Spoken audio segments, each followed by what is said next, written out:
Bonjour, bienvenue à Mediapart dans notre collection Un monde à vif, la collection qui traite des grands enjeux internationaux. On va parler de l'Inde cette fois-ci, puisque le Premier ministre sortant, Narendra Modi, a remporté la majorité absolue à l'Assemblée du peuple, la chambre basse du Parlement indien.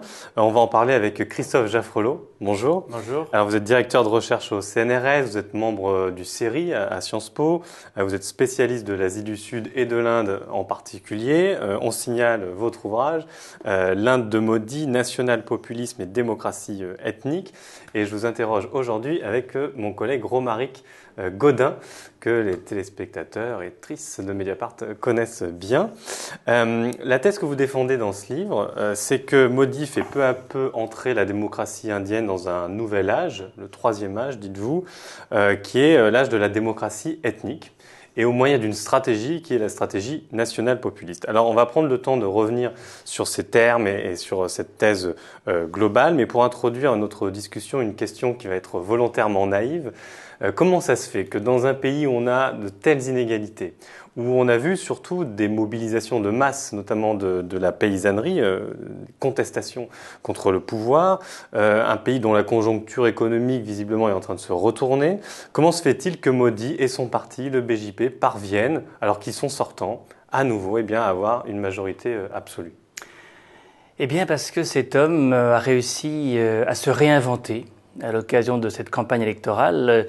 Il n'a pas fait du tout campagne sur les mêmes thèmes qu'il y a 5 ans. Il y a 5 ans, justement, ses thèmes de prédilection, c'était le développement économique, c'était la création d'emplois. Il en promettait 20 millions par an.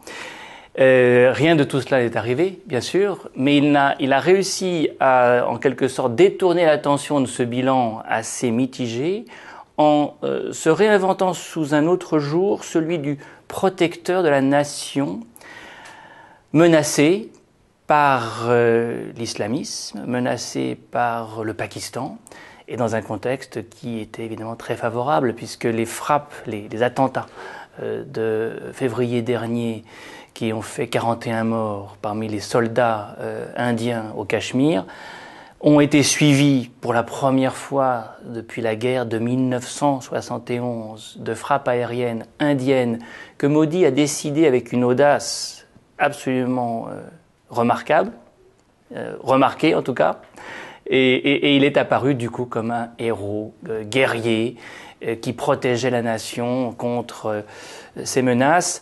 Et il a réussi d'ailleurs aussi à utiliser l'armée, ce qui est très exceptionnel en Inde. L'armée est en retrait du jeu politique depuis toujours en Inde. Et là, on a vu des militaires sur les affiches électorales aux côtés de Modi.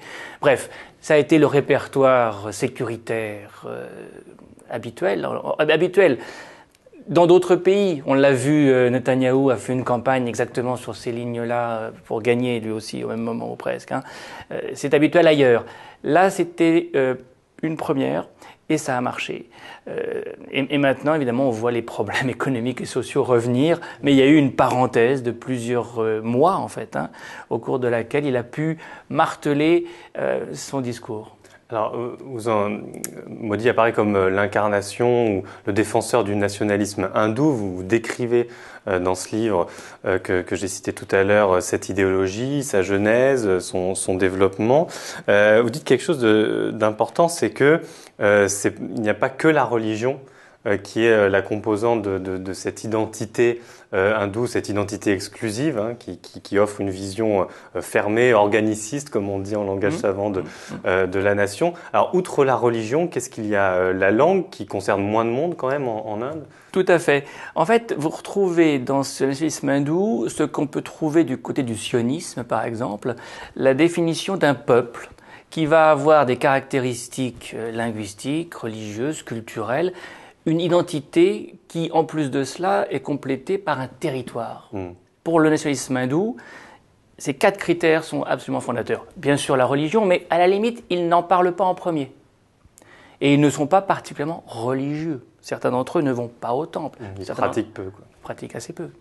Par contre, ils se voient comme les descendants d'un peuple qui a toujours habité ce territoire, sous l'arc himalayen, isolé du reste du monde par des montagnes qui sont les plus hautes du monde, justement, et puis évidemment les océans, que les hautes castes n'avaient pas vocation à franchir, car quitter le territoire sacré de l'Inde pour aller à l'étranger par la mer, c'était la recette absolue pour l'impureté radicale qu'ils cherchaient à éviter. Donc ils ont vécu, c'est vrai, dans ce territoire pendant des centaines, voire des milliers d'années. Une langue, troisièmement, descendant du sanskrit, le hindi, qui est la langue qu'ils veulent promouvoir et dans laquelle ils se reconnaissent. Et puis alors, une culture qui va emprunter à toutes sortes de répertoires culinaires, musicaux, mais qui au moins se définit par défaut, par rejet des influences extérieures et notamment musulmanes. Avec ces 4 critères, vous avez ce qui fait le nationalisme hindou par rapport aux autres, en réaction aux autres, et où la religion n'est qu'une des composantes. Ouais.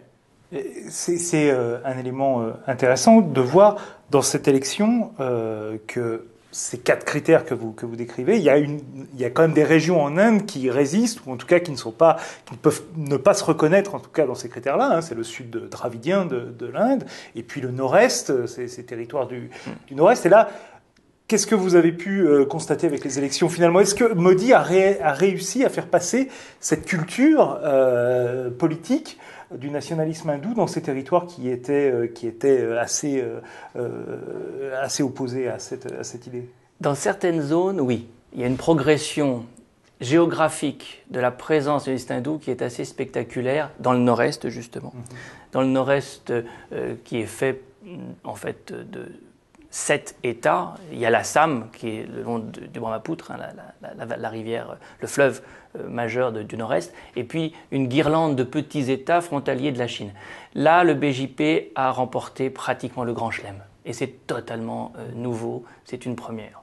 Par contre, sur le plan ethnique, c'est plutôt des Birmans, enfin des gens qui sont proches des Birmans. Tout à fait. Et donc là, à nouveau, ce n'est pas sur du religieux, ce n'est pas même sur du culturel, c'est sur la peur de l'islam, parce que cette zone est travaillée par des migrations qui viennent du Bangladesh pour la plupart.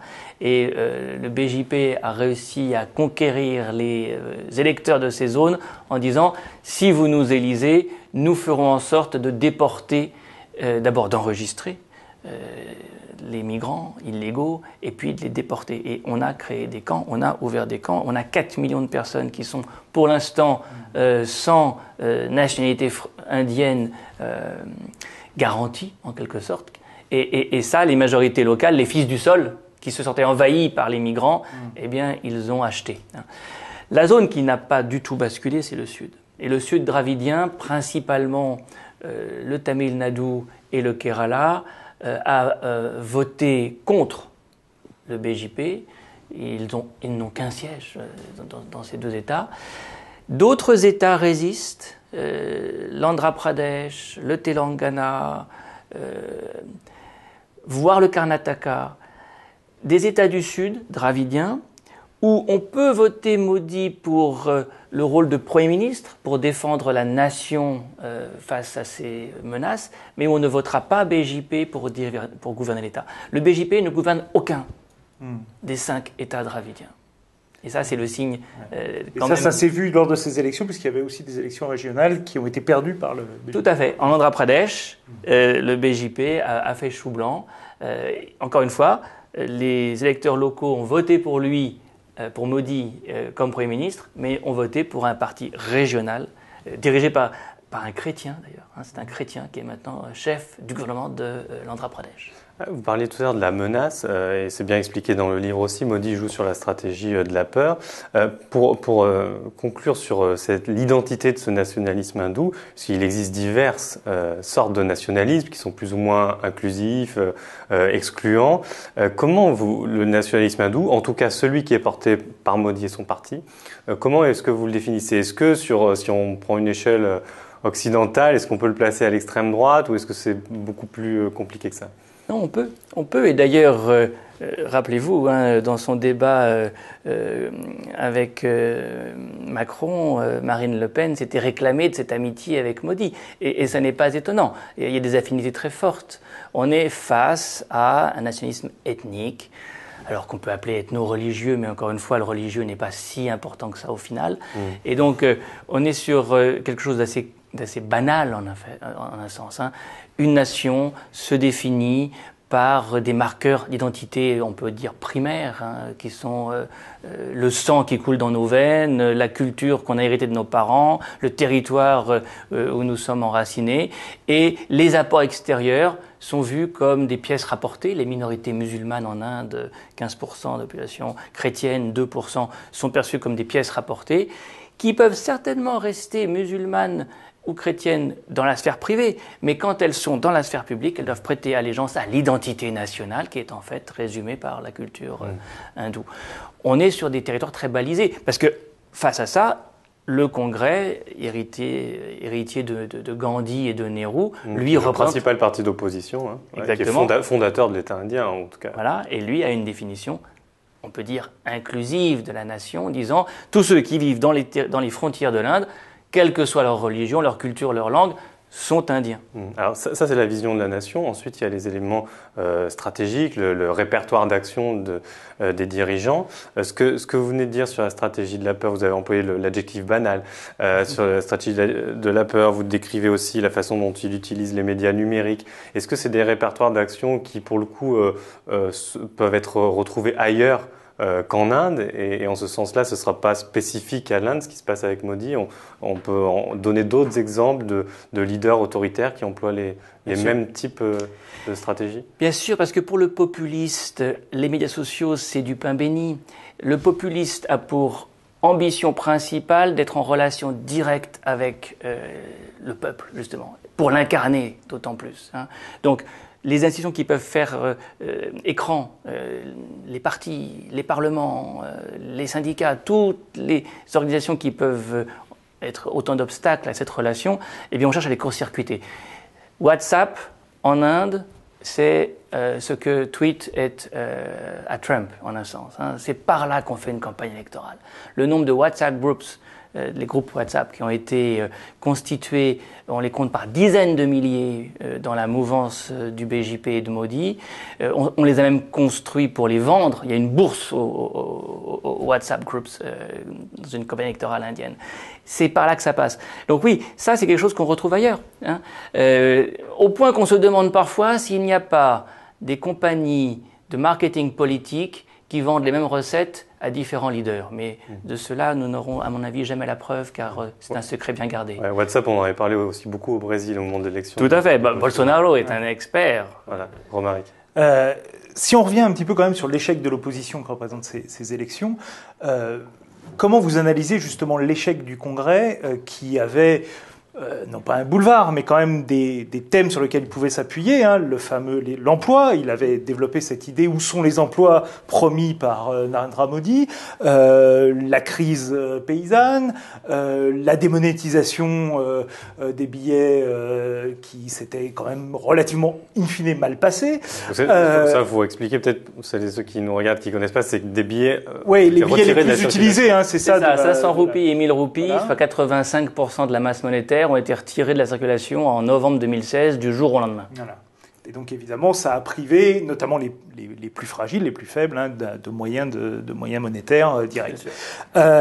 Comment vous expliquez justement que ce congrès n'a pas su finalement profiter de ces possibilités? Alors, je dirais qu'il a essayé, et on peut lui rendre hommage sur un point. Le congrès avait un programme, cette fois-ci, bien pensé, avec des politiques publiques, certaines d'entre elles d'ailleurs conçues avec l'aide d'économistes internationaux, dont Piketty. Un revenu universel notamment. Exactement.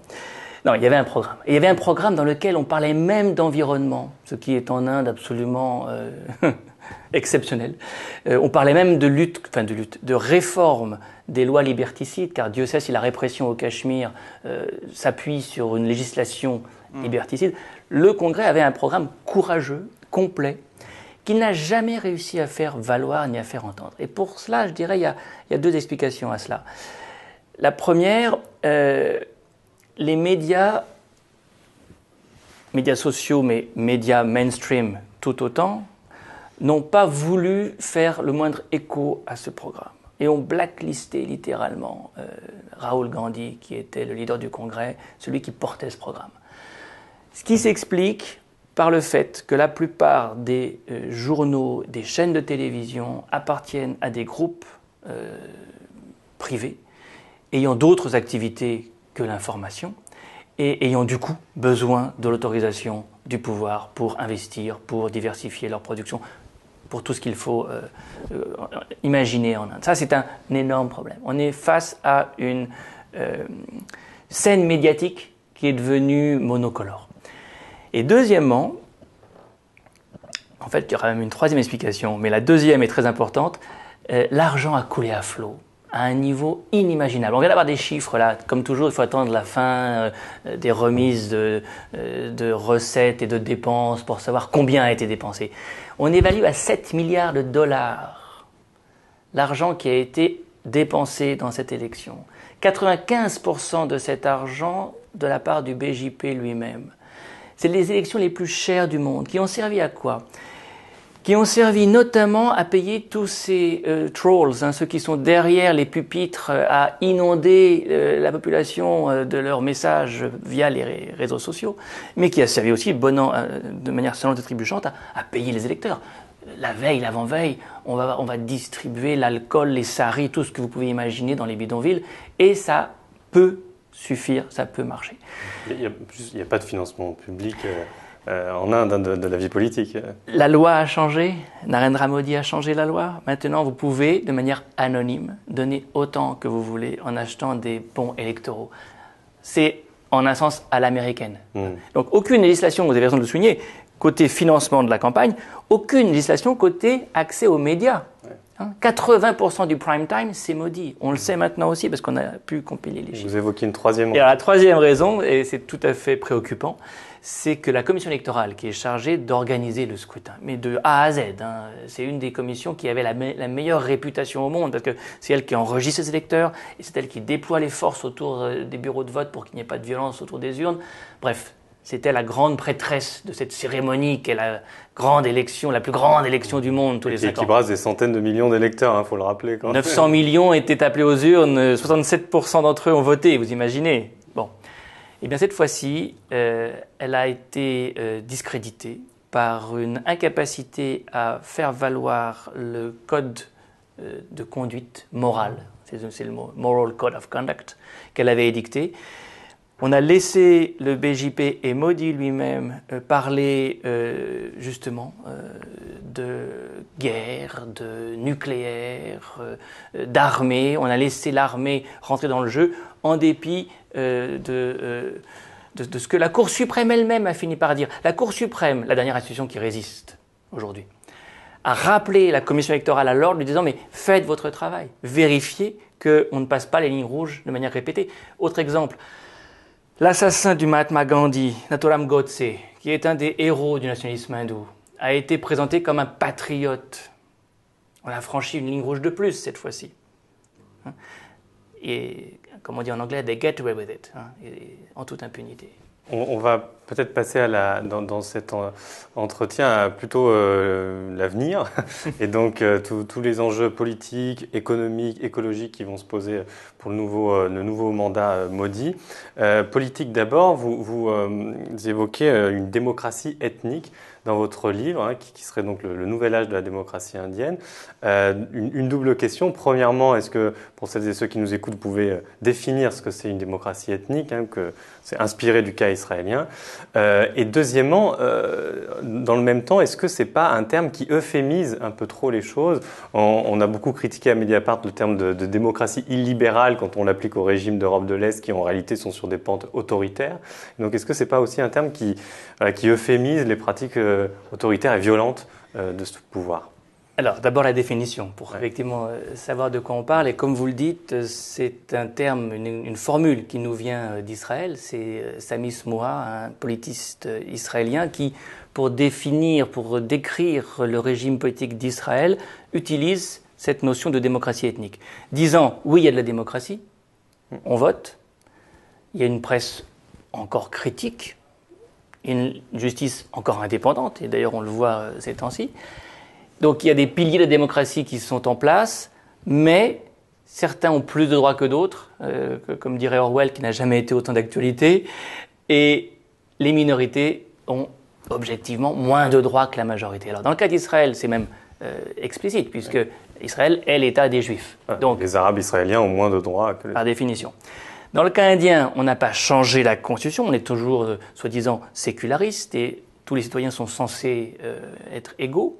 Mais en pratique, on voit une inégalité se créer. Alors, d'abord en termes de présence dans les institutions.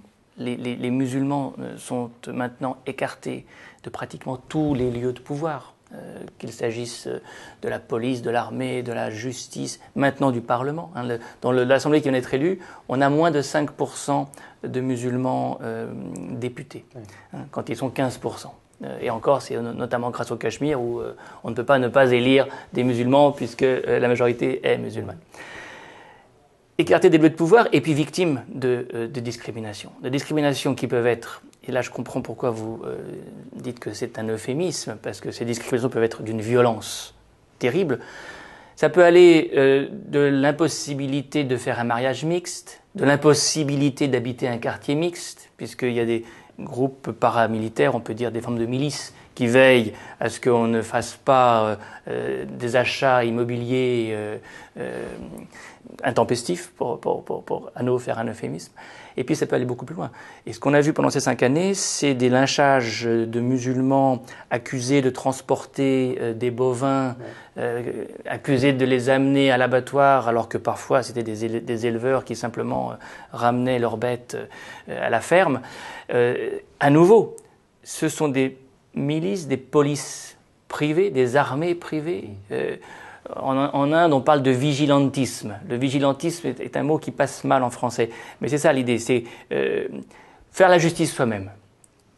Et faire la justice au nom d'une morale qui est légitime, mais qui vous place dans l'illégalité. Ouais, qui contrevient à l'état de droit. Voilà. En tout cas. Et d'ailleurs, on l'a vu pendant la campagne, après les événements du Cachemire, il y a eu des violences contre les Cachemiris présents dans le reste de l'Inde qui ont été assez... Étudiants, marchands de fruits, qui ont dû repartir au Cachemire pour fuir les persécutions. Un mot sur l'économie. Vous avez évoqué justement, en parlant des médias, le pouvoir économique de Narendra Modi aujourd'hui. Finalement, c'est quelque chose qu'on retrouve dans d'autres pays, dans d'autres démocraties autoritaires du monde, en Turquie, en Russie, au Brésil maintenant. Ouais. Narendra Modi, il y a 5 ans, se présentait un peu comme le Reagan indien, d'une certaine façon. Est-ce que ça, c'est un projet qui est complètement oublié aujourd'hui? Ou est-ce qu'à côté de cette démocratie ethnique, il y a toujours ce projet néolibéral qui est présent et qui va dans le sens de la défense du capital indien. C'est pas forcément d'ailleurs contradictoire, de la défense du capital indien et la défense évidemment du capital qui est proche de Narendra Modi contre le capital étranger, le capital qui n'en est pas proche. Alors je pense que ce n'est pas un libéral au plan économique, Modi, et que on a cru, et certains ont même voulu croire qu'il allait réformer l'économie dans un sens libéral, et il n'en a rien été. Il n'en a rien été parce qu'il dépend de grands chefs d'entreprise, notamment pour financer les campagnes électorales, et du coup, libéraliser, ça veut dire plus de concurrence, notamment plus de concurrence étrangère, et ça, les Mukesh Ambani, les Gautam Adani, les grands capitalistes indiens, ils n'en veulent pas. Et on a vu du protectionnisme avant l'heure en Inde ces derniers temps. C'est une d'ailleurs des raisons pour lesquelles Donald Trump est si en colère et est en train de mener des mesures de représailles en fait vis-à-vis de l'économie indienne. Donc il n'est pas libéral, il n'est pas market friendly, il est business friendly, ce qui est pas tout à fait la même chose. Maintenant, il est certain que la crise économique actuelle va nécessiter des réformes. Et il n'est pas impossible que ce que il n'a pas voulu mettre en œuvre pendant les 5 dernières années, il soit obligé de les mettre en œuvre pendant les 5 prochaines années, justement pour donner des gages de confiance aux investisseurs étrangers, aux Américains notamment, qui pour l'instant n'ont pas été n'ont pas fait preuve de beaucoup d'appétit pour les investissements en Inde. Hein. C'est une des possibilités, c'est une des questions qui se posent. Ce qui est certain, c'est que la crise économique actuelle va nécessiter des mesures fortes. Et on n'en est qu'au début, parce qu'on n'a pas pris la mesure de cette crise d'une ampleur quand même assez extraordinaire. La particularité de l'Inde, c'est qu'elle dépend des capitaux étrangers. Et les mesures de rétorsion que envisagent aujourd'hui les États-Unis, sachant que l'Inde et la Chine ne sont pas les meilleurs amis du monde non plus, ça place l'Inde finalement dans une position qui est extrêmement fragile dans le concert économique mondial.